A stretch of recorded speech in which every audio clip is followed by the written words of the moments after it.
ఒక ప్రశాంతమైన గ్రామంలో ఒక వృద్ధులు ఉండేవాడు. అతని దగ్గర ఒక చిన్న మట్టి దీపం ఉండేది.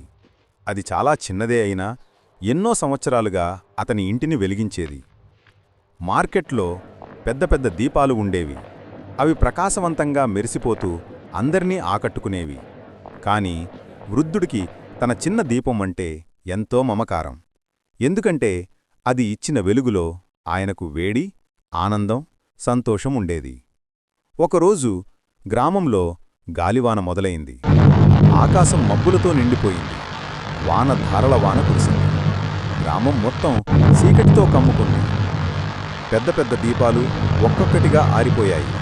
కాని ఆశ్చర్యం ఏమిటంటే వృద్ధుడి టేబుల్పై ఉన్న ఆ చిన్న మట్టి దీపం మాత్రం ఆ వానగాలిలో కూడా బలంగా వెలుగుతూ నిలిచింది.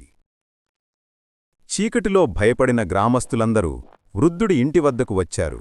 వారు చూసింది వారిని ఆశ్చర్యపరిచింది.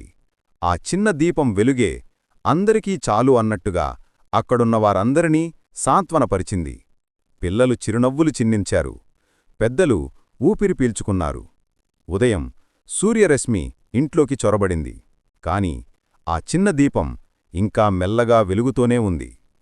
పిల్లలు దానికి నమస్కరించారు. వృద్ధుడి కళ్లలో ఆనంద కన్నీళ్లు మెరిశాయి. ఆ రోజునుండి ఎవరూ ఆ దీపాన్ని చిన్నదిగా చూడలేదు. అది మొత్తం గ్రామాన్ని వెలిగించిన చిన్న దీపంగా గుర్తించబడింది.